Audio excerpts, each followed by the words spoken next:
ininya udah jadi, dan ini di antara oleh-oleh dari saya ngajar kayak begini nih. Ini oleh-olehnya ini. Kita masuknya sudah sampai di sini berarti kan, atau sudah perbanyaklah ibadah, atau masih di taraf meningkatkan kualitas takwa, perbanyak amalan yang sunnah. Di sini berarti ya masuk kategorinya, upaya untuk meningkatkan kualitas takwa. Takwanya udah lewat, sekarang adalah ningkatin takwanya. Takwanya kan di sini, ini menjaga ya takwanya di sini sampai akhirnya gapailah takwa, istiqomahnya sudah, terus ningkatin lagi adalah dengan menjaga hal-hal yang disunahkan oleh Rasulullah Shallallahu Alaihi Wasallam. Nanti fikih muamalahnya atau prakteknya kan ketika ada dua pilihan, yang satu sunnah, yang satu tidak sunnah, pilihnya yang mana? Pilihnya yang sunnah. Ya, apakah itu selalu? Tentu kalau ketika sunnah kan ukurannya semaksimal mungkin.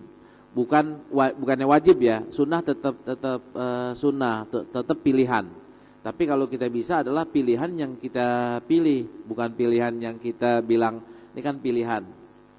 Nggak pilih juga nggak apa-apa. Contoh yang paling sederhana, ketika kita ngelihat kuku kita udah panjang nih, panjang. Ini mau dipiara aja, seminggu lagi baru dipotong, atau karena sunnahnya adalah gunting kuku, saya milih gunting kuku dengan alasan ini disunnahkan. Kan kayak gitu. Terus yang sunnah yang lain, minum sambil berdiri, sambil duduk aja ya. Kan ini pilihan Pak, mau berdiri bisa, mau duduk bisa. Enggak, saya duduk aja biar sunnah. Kita bisa milih kayak begini nih. Jangan ketika kita ada dua pilihan itu nggak apa-apa sekali-kali berdiri aja, sekali-kali pegang 2 sendok, tangan kanan jalan, tangan kiri jalan. Alasannya kan dua-duanya kepake. Kita makan ya, ketika kita makan satu kerupuk, makan kerupuk, nasi sama kerupuk, apakah ini makan juga, atau ini dulu satu, pas kita mau kerupuk, taruh sendoknya, ambil kerupuknya pakai yang kanan, jadi tetap makannya pakai yang kanan. Itu kan pilihan yang sederhana. Terus untuk kita narik ke pilihan yang sederhana di ini gimana Pak? Kemarin kebetulan di Istiqlal saya ngupas soal azab kubur.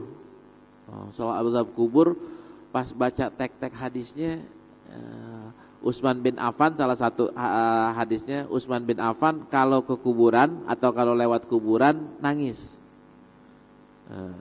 Nangis karena takut. Takut bukan takut sama setan yang ada di kuburan, akan tapi takut sama iya. Karena Rasulullah bilang tidak ada tempat yang paling menyeramkan lebih daripada kuburan. Seremnya kan serem karena orang disiksa, di tempat yang lain kan nggak ada orang yang disiksa kan. Yang ada disiksa kan cuman di kuburan doang. Jadi Rasulullah paling ngeri itu di kuburan, bukan karena apa-apa, karena kelihatan orang yang disiksa. Nah kita kuburan udah jadi biasa aja. Nah ketika baca itu baru sadar ntar bahwa sunnah yang kita lakukan tuh sekecil apapun juga manfaatnya gede. Manfaatnya kapan? Ya ntar waktu nolong kita waktu di kuburan. Waktu di kuburan iya, waktu dihisab iya, waktu pengen dicemplungin ke neraka iya. Nah kalau ntar kita kurang amalnya gara-gara yang sederhana aja, coba dulu saya tambahin ya sama yang sederhana.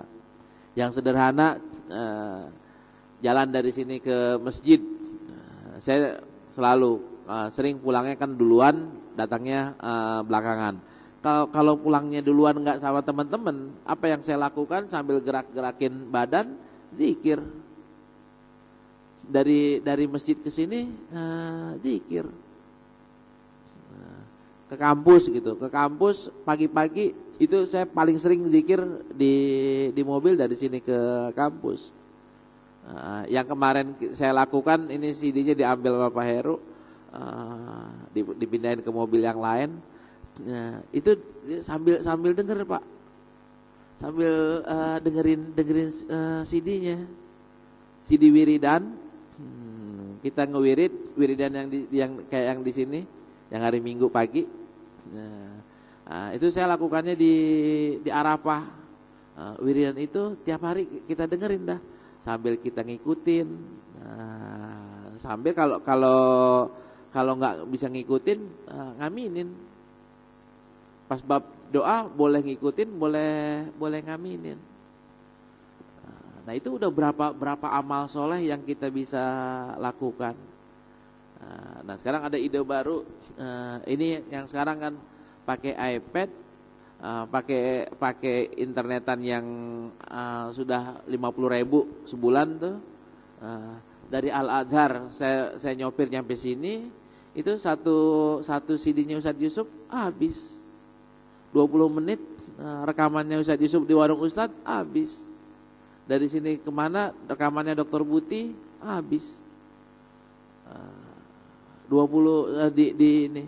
Kalau kita kan teman-teman kita di mobil kadang-kadang ada lagu lah, ada apaan lah, ada berita lah yang saya sering banget dengar El Sinta. Ya El Sinta sih oke gitu. Tapi teman kita yang lain adalah wiridan kita sendiri atau YouTube yang model kayak tadi. Ntar untungnya pas kita di kuburan atau pas kita nanti dihisab, alhamdulillah dulu saya dengerin kalau jalan ke kantor dengerinnya ini ya warung Ustadz. Alhamdulillah saya dengerin wiridan saya sendiri.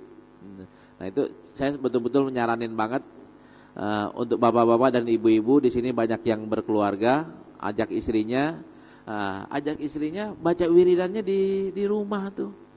Baca wiridannya di rumah, rekam sendiri, ntar kemana-mana dengerin suara sendiri, mau jelek suara sendiri kan gitu.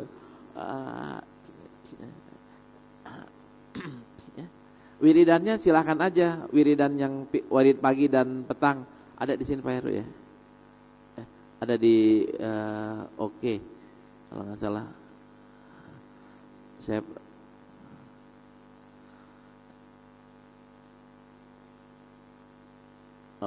ada Pak, ada.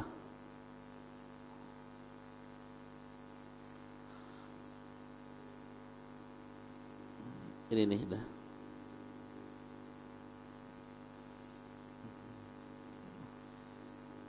Yang pakai Android ini udah bisa.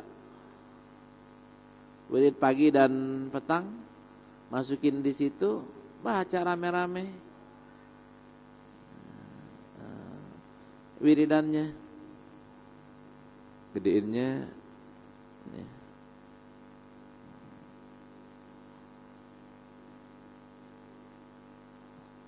Nanti mulainya dari mana udah ada di sini.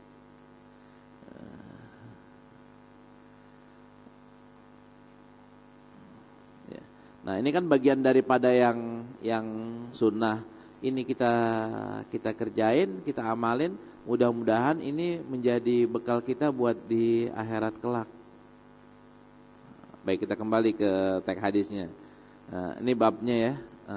Terus sekarang kita tarik dulu ke hadis yang kemarin, baru kita mulai hadis yang baru. Hadis yang kemarin, Bismillahirrahmanirrahim, bil isnadil mutasili ila Abi Dzakaria Yahya bin Syaraf An-Nawawi qala an Abi Muslim wakila Abi Iyas Salamah ibn Amru ibn al-Aqwa radhiyallahu anhu anna rajulan akala inda Rasulillah sallallahu alaihi wasallam bisimalihi Faqala kul biyaminika. Qala la astati. Qala la astati ma manahu illal kibru fama rafa'a illa fihi. Rawahu Muslim. Jadi ada ceritanya, Rasulullah lagi makan bareng seorang sahabat. Seorang sahabat makannya pakai tangan kiri. Rasulullah bilang gini, makan pakai tangan kanan. Bahasa kitanya, ana kidal, ana kebot, ana kidal, nggak bisa makan pakai tangan kanan, nggak, intinya makan tangan kanan. Nggak ada untuk berubah ini, nggak ada yang bisa ngelarang atau nggak ada yang bisa menggagalkan perubahan ini kecuali dia nggak mau. Kalau bahasa di sini ilal kibar, kecuali sombongnya dia, ini kan ini kebiasaan gue. Mau gue. Tapi kalau istilahnya kita bilang mau ngikuti sunnah, ya akhirnya kanan. Kalau kita berpikir dari makan aja bedanya udah banyak. Kita umpamanya anak kita makan pakai tangan kiri, kita pakai tangan kanan, atau suami pakai tangan kiri, kita pakai tangan kanan. Perbedaannya kan lumayan tuh. Berapa kali makan kita dalam satu harinya, Pak? 3 kali makan. 3 kali makan kalau misalnya sekali makan pahalanya 100, udah 300. Saya sih nggak yakin 300 pahalanya bisa 3.000, Pak. 3.000 kali 3 kali sekian lama seumur kita. Apakah itu nggak menyebabkan kita jadi masuk surga? Modal tadi itu modal pakai tangan kanan, kuku, jenggot gitu ya, jenggot, kumis, itu apakah bukan penyebab kita bisa masuk ke surga dengan nawa itu mengikuti sunnah Rasulullah Shallallahu Alaihi Wasallam. Nah, yang ingin saya catatan di sini adalah kata catatan dari Rasulullah, nggak ada tuh yang bisa ngelarang dia kecuali karena sombong. Berarti kita bisa kuku ketika kita bilang ini kan cakep, kan kita bilang cakep kan karena kita ngikuti hawa nafsu kan, hawa nafsu jadi cakepan gini. Orang yang pakai baju-baju trendy dengan membuka auratnya, alasannya apa? Cakep kayak gini, modis kayak gini. Jadi nawaitunya udah modis. Tapi kalau nawaitu ini kan disuruh oleh Allah Subhanahu Wa Taala yang kayak gini. Kita pilihannya adalah ini kan disuruh Nabi, ini kan disuruh Allah. Ini kan biar dapat pahala.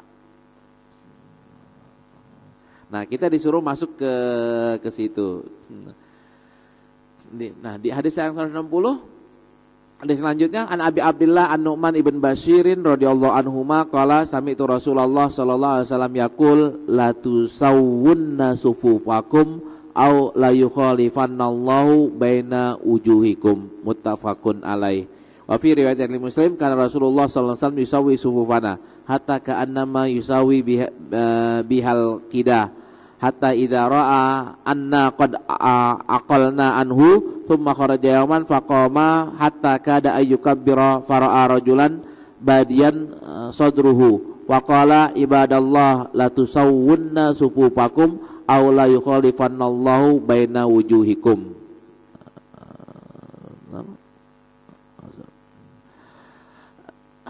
Ya. Rasulullah Shallallahu Alaihi Wasallam, ini hadisnya sahih ya, riwayat Imam Bukhari dan Imam Muslim. Rasulullah bersabda, la tusawwunna sufufakum. Kalian itu harus meluruskan sopnya atau merapikan sopnya. Aw la yukhalifannallahu baina wujuhikum, atau Allah akan memalingkan mukanya. Allah nggak ngelihat kita, kan dalam riwayat yang lain atau hadis yang lainnya Allah nggak ngelihat sop yang bengkok ya, yang bengkok Allah nggak lihat. Terus Rasulullah praktekinnya apa? Di riwayat Imam Muslim, Rasulullah ngajarin ngesop itu sama seperti orang mau perang, lagi beresin pedangnya diberesin, panahnya diberesin. Beresin kan diratain tuh, Nah, sopnya juga diratain kayak begitu.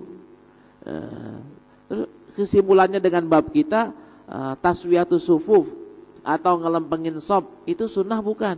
Sunnah.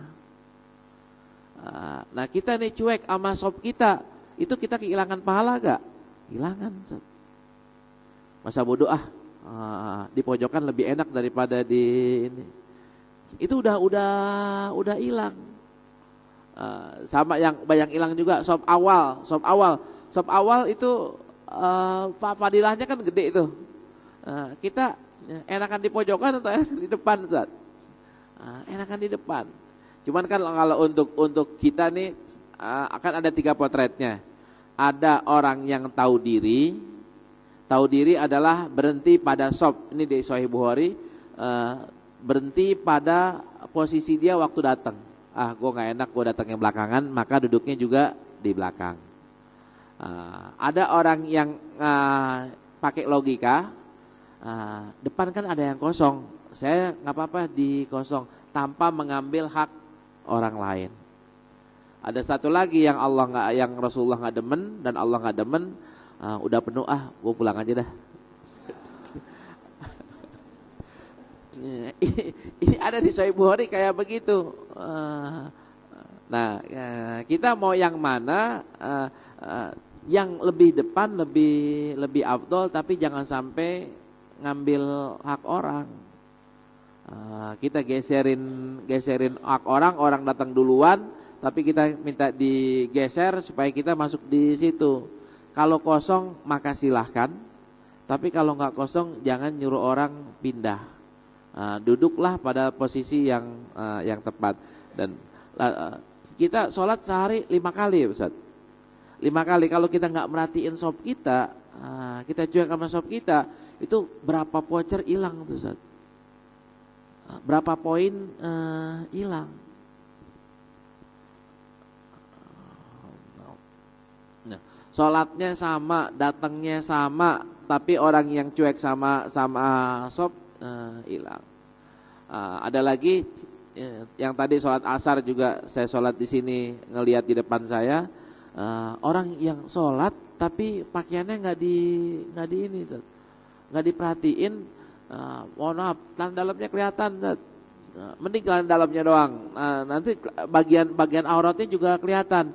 Besok saya mau ngupas di TV, itu bagian iniannya apa namanya, orang yang kelihatan auratnya waktu sholat. Di Sahih Bukhari dibilang nggak apa-apa orang yang kelihatan auratnya, tapi babnya adalah bab orang yang nggak punya baju kecuali selembar doangan.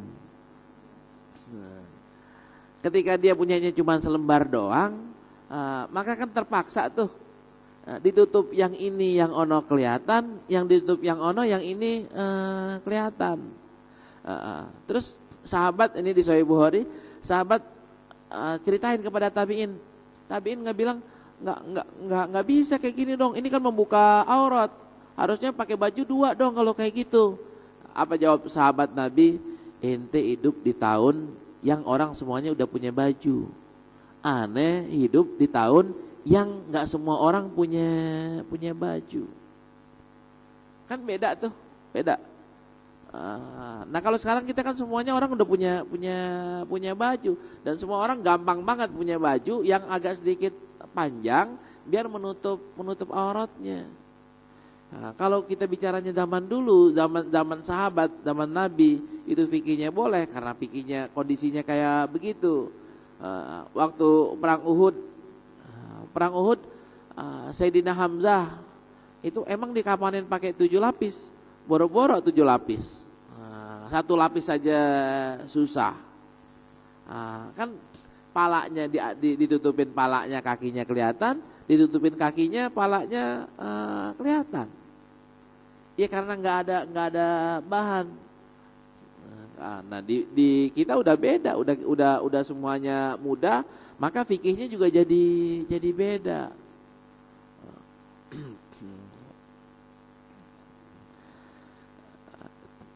Gak tahu nanti saya pengen bikin videonya untuk masalah soft itu, Sehingga kita yang udah ngaji hadis kayak begini jangan sampai pakai sopnya aja belum lulus gitu. Untuk urusan sop aja belum lulus. Kita ngajinya udah ngaji hadis, ngajinya udah tingkat yang tinggi, tapi urusan sop aja belum beres. Ini saya belum punya foto-fotonya. Ntar kita akan jelasin nih yang salah, nih yang benar, ini yang paling baik. Nah, di kita ini kan di hadis ini diceritain Rasulullah sampai nungguin sopnya lurus baru. Ya. Ketika Rasulullah lihat ada seorang badui di sini, ada orang badui kan nggak tiap hari sholat. Kadang-kadang juga, maksudnya di tempat Rasulullah, kadang-kadang sholat di situ, kadang-kadang dia sholatnya di kampungnya dia. Dia tahu-tahu dia lebih maju karena dadanya kelihatan. Kalau yang lain dadanya rata. Ini kelihatan. Ketika kelihatan Rasulullah diri ibadallah la tusawwunna sufufakum aw la yukhalifannallahu baina wujuhikum. Kalau bahasa kita, lu mau ikut jamaah atau lu nggak usah ikut jamaah. Kalau mau ikut jamaah, lurusin sopnya. Kalau enggak, ya udah lu pulang aja dah. Daripada penyebab jadi nggak diterima sopnya. Kan lebih baik kita lurusin.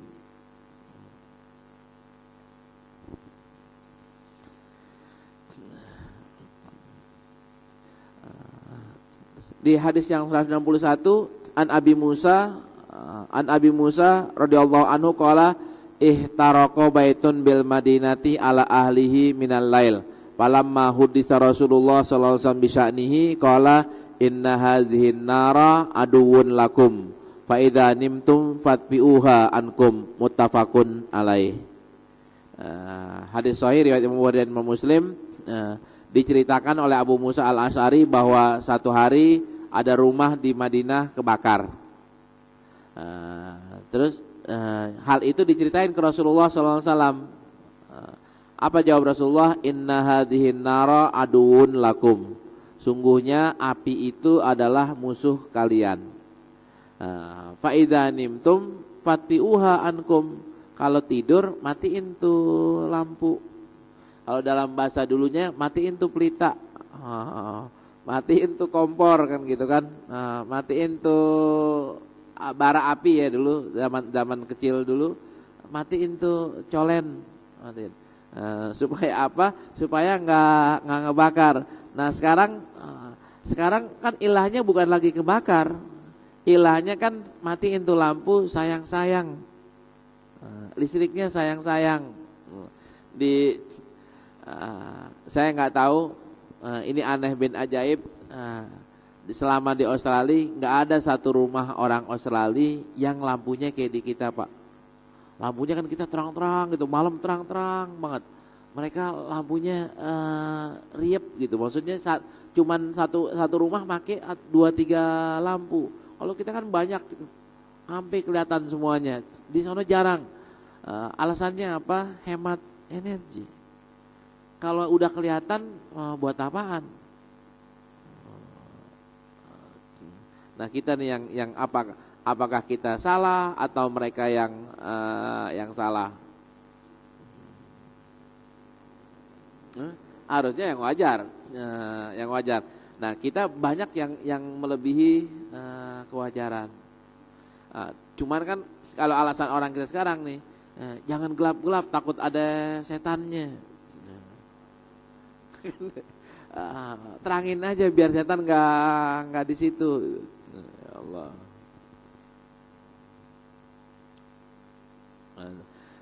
Berarti kalau kita sebelum tidur matiin lampu sewajarnya, secukupnya, yang kita nyalain cuman posisi-posisi tertentu, maka kita termasuk udah ngamalin sunnah.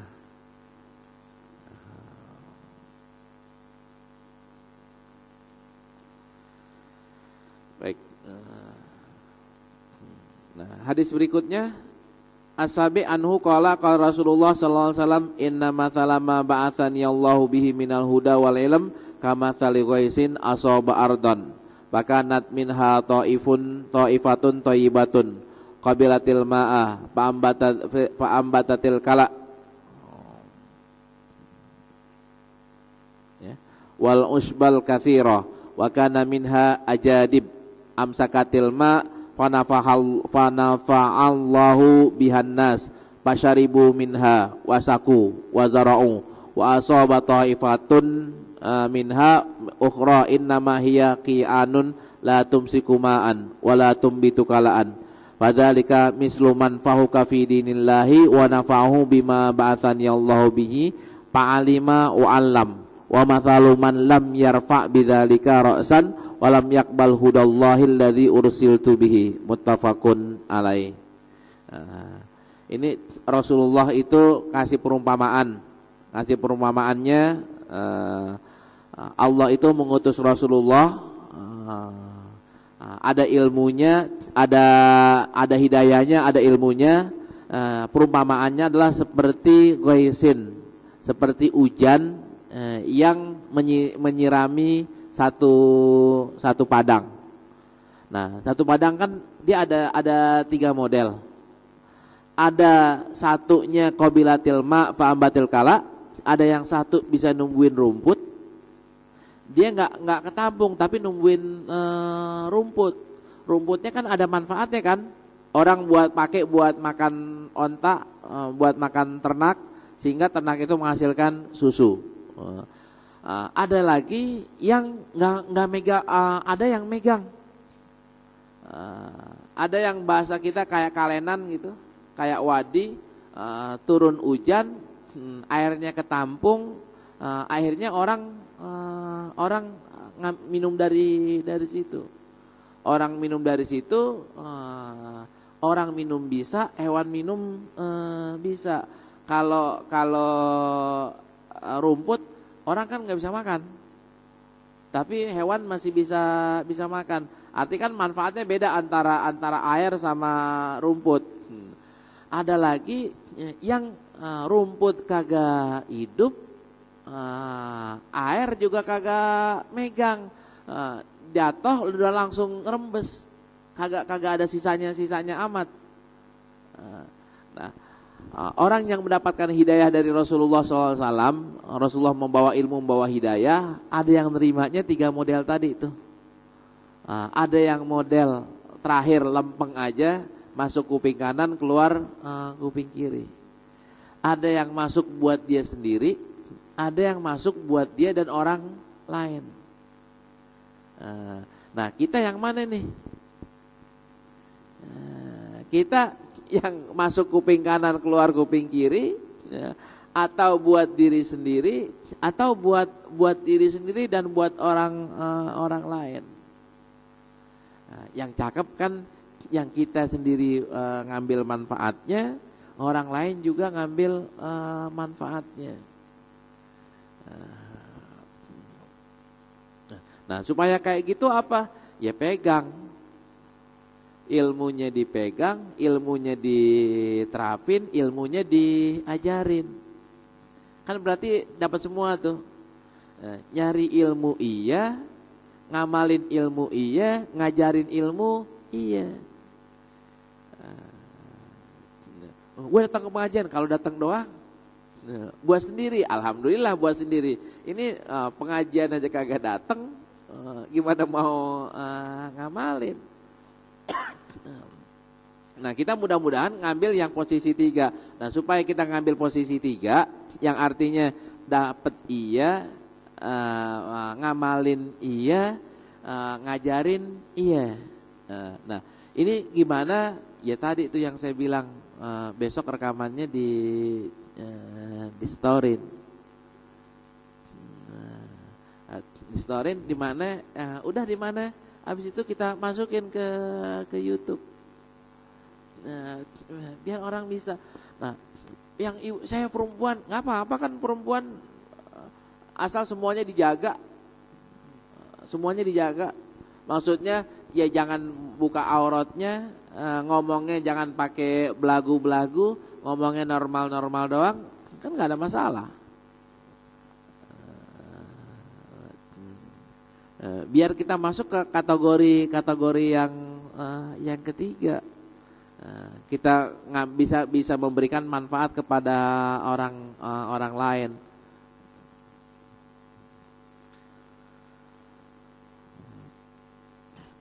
Di hadis yang berikutnya, an Jabir radhiyallahu anhu qala Rasulullah sallallahu alaihi wasallam, mathali wa mathalukum kamathali rajulin aw qadanaron faja'alal janadibu wal farasu yaqna fiha wa huwa yadhubbuha anha wa ana akhidun bi hujazikum anin nar wa antum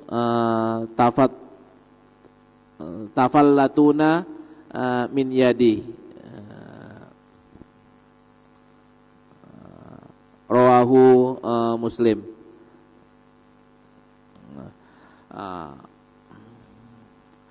Perumpamaanku dan perumpamaan kalian kamathali rajulin aw qadanaron, seperti orang yang menyalakan api.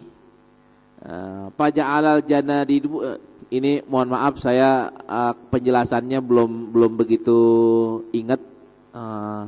Saya lewatin dulu Ustaz ya, supaya saya nggak salah jelasin. Saya nggak salah jelasin, ininya saya tunda dulu yang 163-nya. Saya baca dulu penjelasannya. Nah, yang ini saya udah ngaji masih ingat. Yang ini kalau lagi bolos kali Ustaz. Jadi nggak ingat. Yang ke-9 dulu.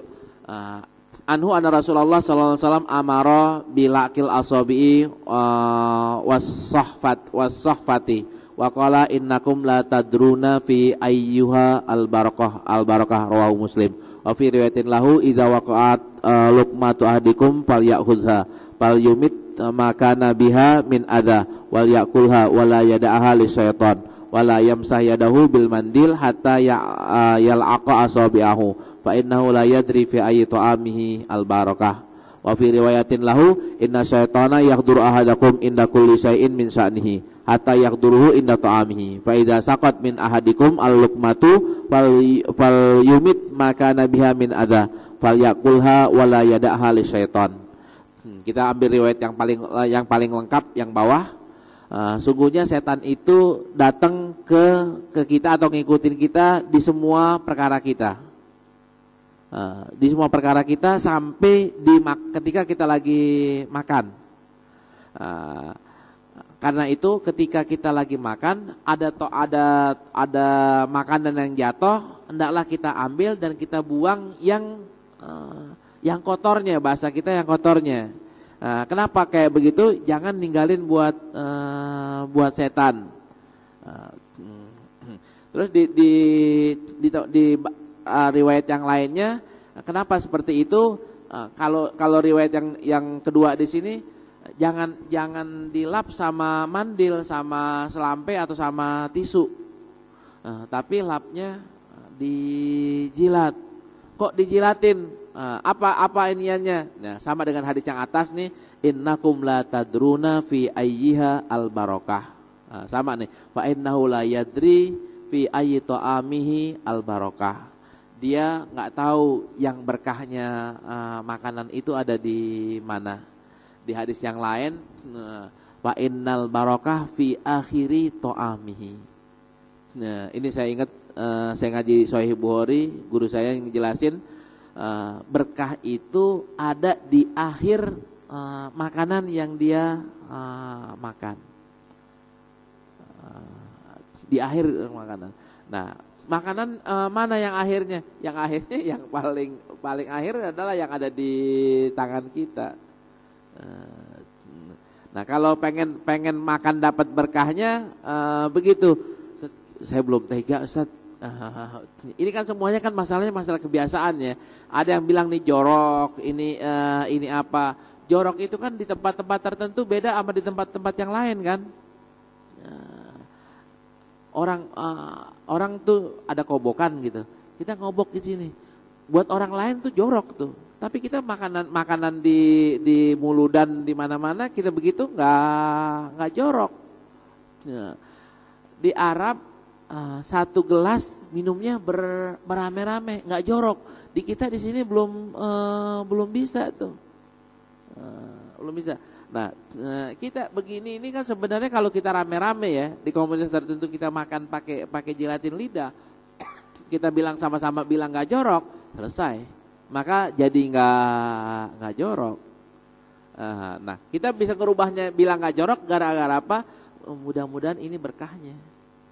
Berkahnya ada di makanan yang terakhir, nggak ada tabzirnya berarti. Nah, sama ketika sampai kita makan nasi, pakai nasi, berkahnya ada di mana? Ada di nasi yang terakhir tuh, Ustaz. Kalau nasinya di situ masih ada segemel, terus kita udah buang, makanan kita berkah gak? Enggak, karena keberkahannya belum sampai. Kita baru kenyang doang tapi belum berkah. Apa arti kenyang sama berkah? Beda gak sama kenyang dengan berkah? Berkah kan Allah redho, Allah ntar balas dengan kesehatan, Allah buka lagi rezeki kita biar dapetin itu. Kita ngamalin cuma sekali doang. Kalau makan duren kita ngamalin. Kalau yang lain kagak diamalin. Iya, makan durian itu semuanya pada sambil jilatin tuh kakek. Giliran makan nasi kagak. Dan lucunya makan durian kita nggak bilang jorok ya. Tapi kalau makan nasi pada bilang jorok. Nah itu berkahnya di situ. Nah sekarang kita mau belajar nih, mau belajar ngamalin. Tolak ukurnya apaan? Mau dapat pahala gak? Mau ngamalin sunnah gak? Kalau saya pakai sendoknya yang dijilatin, iya. Sendoknya yang sampai bersih. Cuman kan orang bilang, kayak Agus Salim bilang ya, tangan lebih bersih dibanding sendok.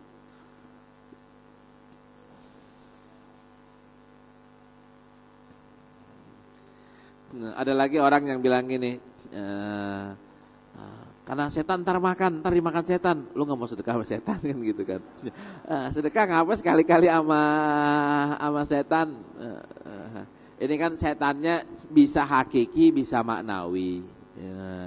Nah ini mungkin maksudnya hakiki bisa, maksudnya maknawi juga bisa. Ya terakhir kita baca yang ini. Kabair. Kabair minggu besok aja deh. Ya. Ini satu aja.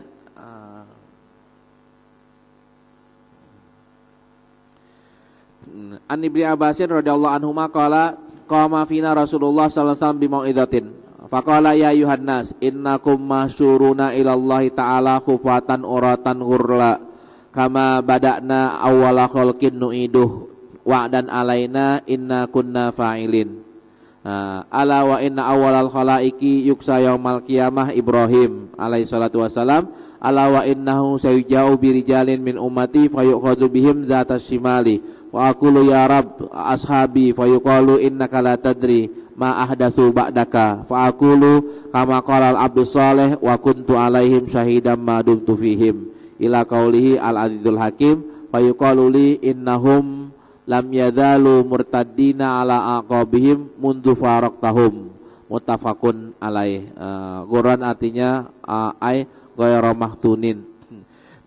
Nanti di padang mahsyar sebelumnya Rasulullah SAW ngasih nasihat sambil bilang ya ayyuhan nas innakum masyuruna ilallahi ta'ala khufatan uratan ghurla. Sungguh kalian nanti akan digabung ya, akan dipanggil, akan disatukan di padang mahsyar nanti di hadapan Allah Subhanahu wa taala dalam posisi telanjang bulat. Dalilnya apa? Dalilnya kama bada'na awwala khalqin nu'iduh. Sebagaimana kami awali penciptaan itu, begitu juga kami mulai lagi. Kami kembalikan lagi. Kita lahir enggak pakai celana, maka kita akan dibangkitkan juga nggak pakai celana. Wa dan alaina inna kunna fa'ilin. Ini udah janji. ini udah janji, Allah pasti ngamalin janjinya, nepatin janjinya. Terus kata Rasulullah, ala wa inna awalal khalaiki yuksa yaumal qiyamah Ibrahim. Yang pertama kali dipakein baju adalah Nabi Ibrahim. Terus Nabi Muhammad gimana? Ada riwayat yang lain Nabi Muhammad pakai baju duluan. Kalau dari Nabi Muhammad dibangkitkan sudah pakai baju, tapi kalau yang orang lain dibangkitkannya enggak. Yang paling dipakein baju pertama adalah Nabi Ibrahim. Wa innahu syuja'ur rijal min ummati fa yuhdhu bihim jata shimali fa aqulu ya rab ashabi. Entar ada umatku. Rasulullah mana? Itu umatku. Ya Rab ashabi itu umatku. Terus kata Rasulullah, innaka la tadri ma ahda subaka. Kamu nggak tahu apa yang dilakukan oleh mereka setelah engkau meninggal. Rasulullah kan bilang, ini umatku nih. Ini maaf, ashabi bukan umatku. Ini ashabi, ini sahabatku. Dijawab di situ, kamu nggak tahu bahwa ada ashab kamu yang yang melakukan perubahan, tidak lagi mengamalkan sunnahmu. Titiknya di bab kita di situ. Ini kan perintah untuk menjaga yang sunnah. Ada sahabat yang tidak mengamalkan sunnah Rasul. Nah kita kalau mau dikenalin oleh Rasulullah, salah satu diantaranya ngamalin sunnah. Nanti kalau kita mau tarik lagi ke bab yang di sini ini, gimana Rasulullah tahu kita? Ya dari Ghurran Muhajjalin. Ntar dari min atharil wudunya. Rasulullah kan suruh manjangin wudu kita. Nah, ciri orang Islam kan itu. Nah, supaya ntar kita dikenalin sebagai umat Nabi Muhammad, ngamalin tuh cirinya. Wudu jangan cuman pas-pasan, wudunya lebihin dikit. Nah, di sini sahabat Nabi aja ada yang nggak dikenalin oleh Rasulullah. Rasulullah kenalin secara orangnya, ini ashabi, tapi ada yang sudah menyeleweng, tidak mengamalkan sunnah Rasulullah. Nah kalau kita mau nerobos masuk ke grup orang yang dikenal oleh Rasulullah dan ditolong oleh Rasulullah, salah satu pintunya di bab yang di sini adalah ntar kita disuruh memanjangkan wudhu kita, melebihin wudhu kita, biar kita ini ketahuan ini umat Nabi Muhammad Sallallahu Alaihi Wasallam. Nah, bab yang ingin diambil di sini adalah lakukanlah yang sunnah itu, pelihara yang sunnah itu, biar entar menjadi ciri kita. Entar Rasulullah ngenalin kita lewat situ.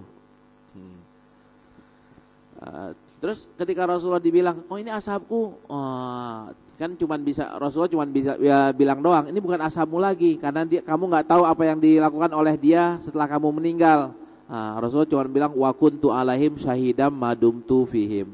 Saya bisa menjadi saksi selama saya masih berada di mereka. Kita kan bisa bilang begini contohnya, ini orang baik,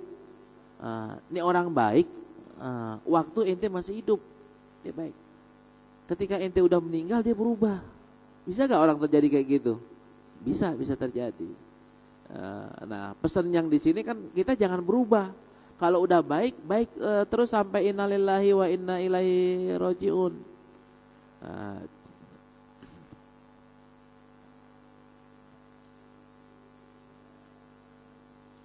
Terus payuqaluli innahum lam yadzalu murtadina ala aqabihim mundu faraktahum. Sungguhnya mereka ada yang keluar, ada yang maksudnya enggak lagi patuh kepada ajaranmu setelah kamu meninggal dunia. Kita nanti jadi saksi, Rasulullah jadi saksi, kita juga jadi saksi. Kalau semua nabi kan jadi saksi tuh. Semua nabi saksi kepada umatnya. Kita juga bisa jadi saksi buat orang lain. Buat orang lain kan kita kan sering dimintain tuh nanti tangan kita jadi saksi, kaki kita jadi saksi, kita pun jadi saksi. Kita pun secara orang jadi saksi. Ya Allah, bahkan di hadis yang lain ini ada orang masuk surga gara-gara ada yang menyaksikan. Ya Rasul, ya Allah, ini orang dulu pernah bagiin air saya buat wudhu ya. Dibagi. Akhirnya Allah kasih rahmat. Bukan Allah nggak tahu, udah dihitung, cuman orang ini nyaksiin. Ya Allah, ini orang baik nih, dulu pernah ngasih air buat wudhu saya. Akhirnya Allah masukin surga orang itu dengan penyaksiannya. Nah, kita nanti jadi saksi. Nah, salah satu yang jadi saksi buat kita adalah tadi itu anggota badan kita yang menjadi anggota untuk dibasuh dalam wudhu. Jadikan itu saksi buat kita semuanya. Dan ini merupakan bagian dari sunnah Rasulullah Shallallahu Alaihi Wasallam yang sepatutnya kita jaga. Ini mungkin yang dapat saya sampaikan. Kita sambung beberapa menit, 5 menit dengan tanya jawab. Ya, silakan Ustaz.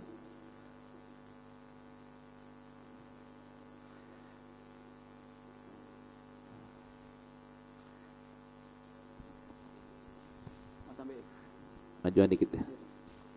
Terima kasih. Assalamualaikum warahmatullahi wabarakatuh. Waalaikumsalam. Saya mau menanyakan masalah keutamaan sunnah.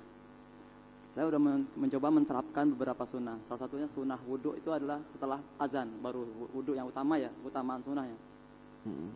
Kita wudhu utamanya adalah setelah azan baru wudhu. Pernah waktu di televisi dokter jelaskan. Kemudian sunnahnya qobliyah adalah di rumah. Terus ada lagi sunnahnya qobliyah tahiyatul masjid. Ada lagi sunnahnya saf awal. Coba kita terapkan, itu nggak dapat di saf awal, nggak dapat qobliyah masjid. Kita coba azan selesai, kita wudhu, qobliyah di rumah, sampai di masjid, orang sudah membuat saf, akhirnya saf belakangan. Akhirnya hilang. Jadi ya? 2 dapat, 2 hilang. Kalau kita wudhunya sebelum azan, terus qobliyah di mana di masjid, misalnya dapat qobliyah tahiyat masjid dapat, qobliyah wajib dapat, qobliyah dapat, mungkin saf dapat juga. Cuma abdoliyah utama sunnah di rumah terhilangkan. Nah, itu gimana solusinya tuh? Terima kasih. Mungkin solusinya adalah kita bikin komunitas yang mengamalkan hal yang sama. Hal yang sama disepakati bahwa sholat di sini itu sholat isyanya 10 menit setelah adzan. Ini di Mekah kan itu yang berlaku ya. Yang udah ke Mekah kan itu yang berlaku. Di Madinah gitu juga. Saya tinggal di Jordan gitu juga. Saya tinggal di Syria begitu juga. Di Australia begitu juga Ustaz. Di Australia azan yang parah azan subuhnya. Azan subuh setengah jam setelah sholat subuh. Sholat subuh setengah jam setelah azan. Sholat zuhur setengah jam setelah azan. Sholat asar tapi disepakati. Kalau disepakati kan enak gitu. Gak bakal kita ketinggalan kayak begitu.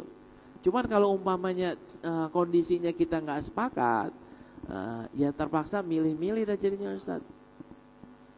Pilih-pilih gimana, mana baiknya dah, mana yang terbaik silakan diambil. Tapi kalau umpamanya kita bisa bikin komunitas yang kayak begitu, cakep, semuanya dapat. Nah, gimana caranya? Ya mungkin kiai-kiainya, ustadz-ustadznya memperkenalkan ini lagi, akhirnya diambil sepakatan kecuali untuk yang di pasar kali Ustaz. Di pasar nggak mungkin kita suruh nunda-nunda lagi. Tapi kalau yang di tempat-tempat Masjid Haram ya, itu kan udah orang juga udah tahu. Orang juga udah tahu bahwa sholat subuhnya 20 menit setelah azan. Kan udah menjadi kebiasaan kan.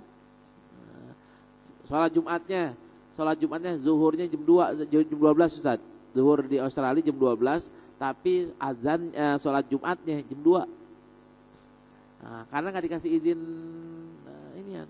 Jadi di masjid ini jam setengah 2, yang di masjid ini jam 1, di masjid ini jam 2. Kita tinggal pilih tuh mau di masjid mana. Tapi semua orang udah tahu kalau di masjid ini jam 2, masjid ini setengah 2, masjid ini jam 1. Kenapa kok dibolehin? Ulama sana membolehin karena kondisi. Kondisi.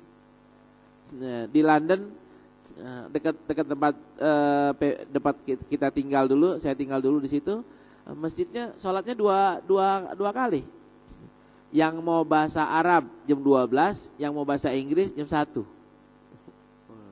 Khotibnya, yang mau khotibnya pakai bahasa Inggris jam 1, yang khotibnya bahasa Arab jam 2. Tempat yang lainnya yang mau bahasa Urdu jam 12, yang mau bahasa Inggris jam 1. Satu masjid dua kali sholat. Mau 1 kali nggak muat, mau ke jalanan dimarahin polisi. Akhirnya kan ulama mengatakan ya udah, silakan kondisinya kayak begitu. Nah, antum terpaksa harus memilih sampai akhirnya terkondisikan. Iya.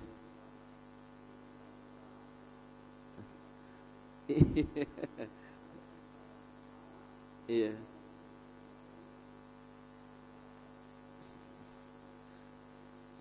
Nah, mungkin dikomunikasikan lagi, mungkin kalau berkali-kali diomongin, mungkin akhirnya jadi kesepakatan. Contohnya Pak Haji udah sholat di Madinah kan? Udah. Madinah adzannya jam berapa? Sholatnya jam berapa?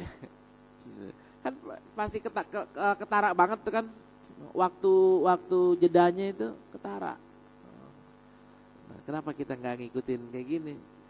Apalagi dia udah ke Jordan, udah ke Palestina ya, dia pasti melihat hal yang sama, Ustaz. Ya.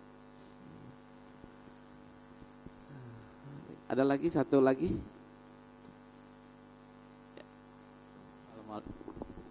Ya. Assalamualaikum warahmatullahi wabarakatuh. Waalaikumsalam. Ini di masjid saya. Ya. Biasanya tuh kalau kalau subuh tidak pakai kunut. Ya. Nah, terus ada salah satu jamaah yang datangnya itu masbuk. Ya. Jadi pas rakaat kedua dia datang, dia ikut. Nah, dia kan nanti dilanjutkan satu nih. Nah, dia pakai kunut. Itu mohon penjelasannya, Pak Ustaz. Sekarang nih orang yang terlambat, Pak, itu ngikutin rakaat imam atau ngikutin rakaat dia? Hitungannya.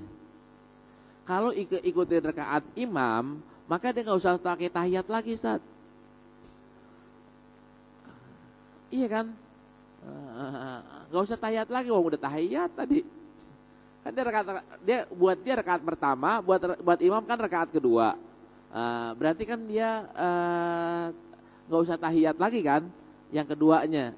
Tapi kalau dibilang ini rakaat pertama buat saya, rakaat kedua buat imam, maka dia boleh melakukan hal yang terjadi di rakaat kedua, karena buat dia adalah rakaat kedua.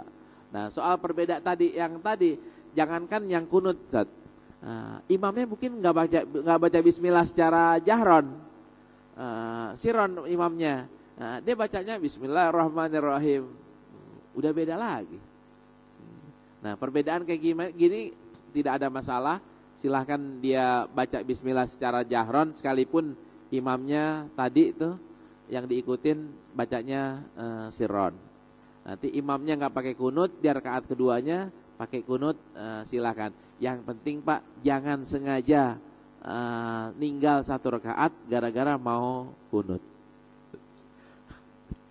Kan ada tuh, gak enak gua nggak kunut kalau sholat masjid di situ. Akhirnya apa? Lambatin aja dah serakaat. Biar ntar akhirnya kan jadi kunut. Udah gitu kunutnya kenceng-kenceng lagi, Pak. Allahumma hadina fiman hadait. Amin. Apalagi dibawa anaknya jadi makmum. Aminnya biar lebih kenceng.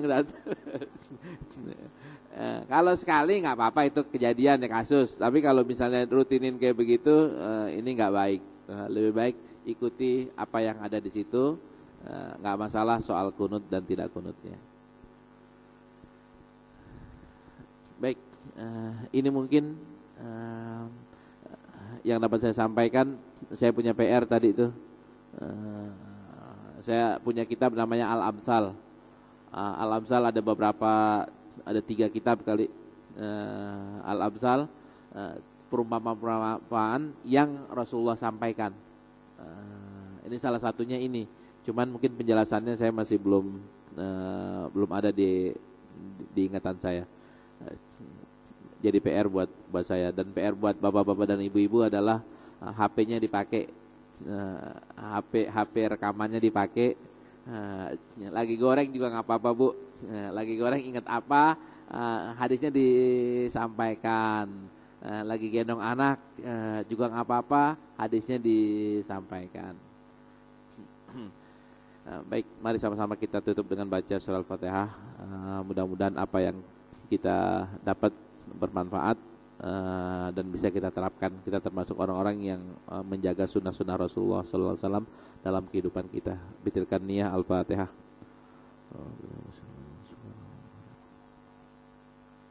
Ya kan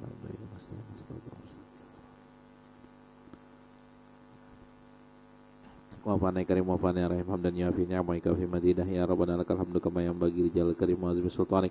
Allahumma shalli ala Muhammad wa ala alihi wa sahbihi wasallam. Allahumma inna ala dzikrika wa syukrika wa husni ibadatik wa la taj'alna minal ghafilin.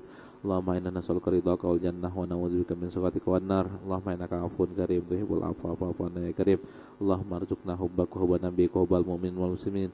Warzuqna kulla amalin yuqarribuna ila hubbika hubbin nabiyyika wa hubbil mu'minin wal muslimin. Rabbana la tuzigh qulubana ba'da idh hadaitana wa hab lana min ladunka rahmah innaka antal wahhab. Rabbana atina fid dunya hasanah wa fil akhirati hasanah wa qina adzabannar.